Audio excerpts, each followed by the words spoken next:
Hey, what's up, you guys? Bloody Jacob here, bringing a couple movie reviews, and just going to be in general discussing both the Babysitter and the Babysitter sequel, Killer Queen.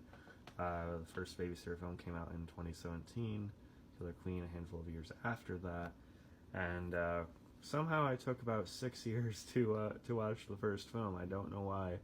I heard buzz about it when it dropped, and I was definitely intrigued. But even as a mega horror fan, I took I took half a dozen years to get to it for some reason.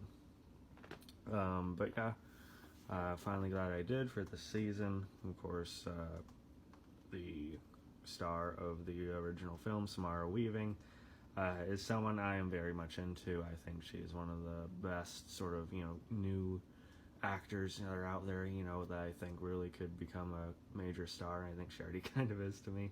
I want to see her keep getting bigger and bigger roles. I'll be talking about Ready or Not at some point as well. Yeah, she's someone that I think could be one of the best out there today. And of course, you just have the premise of Cole, played by Judah Lewis, who is like, has that, kind of old school, typical attraction to his babysitter. And of course, there seems to be a reveal one night that she's actually running like a ritualistic, some kind of demonic, killing, some sort of slaughter with a group of other people. And yeah, he's sort of caught up in a whirlwind of chaos and has to figure out what's going on and survive the night. Heard significantly less buzz about the sequel. Always heard how much worse it was, so I was still, morbidly intrigued to check it out and, form an opinion for myself. The Babysitter, the first film, I think is a genuine kind of modern classic to me.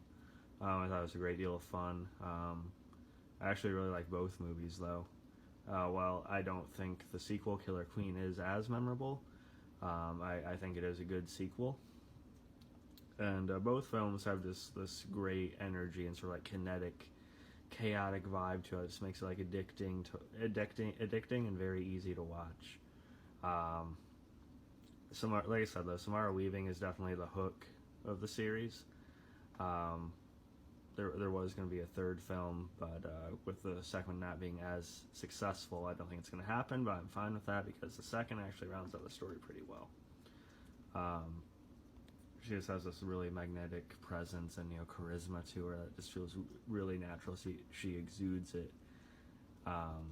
Another big standout of the series is Robbie Amell. Actually, it's him and her that are kind of the most memorable of the series. Although I think Judah Lewis as Cole does a good job too.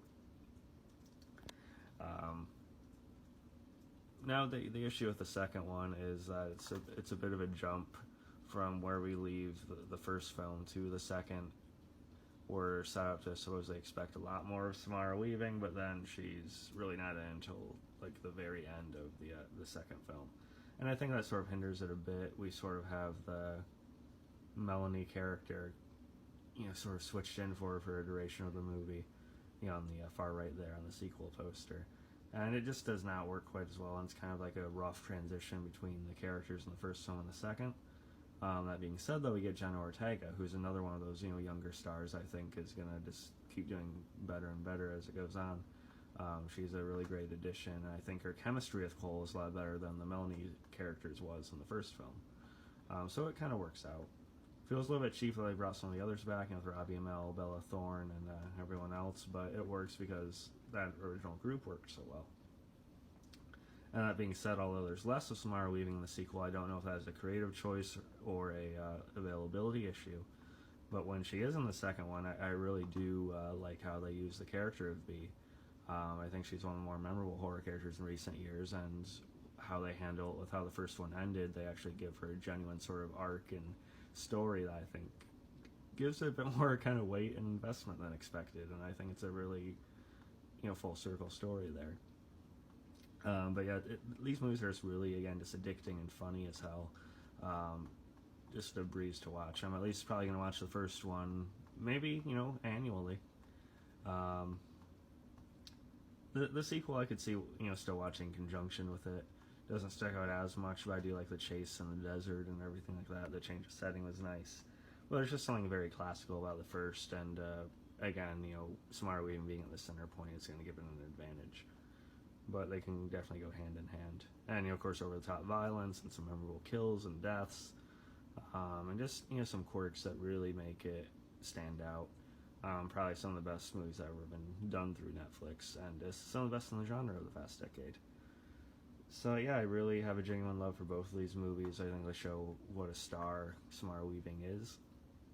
And yeah, let me know what you guys think about these. You can follow me on Instagram, of course on TikTok, Twitter, and I'll catch you guys next time.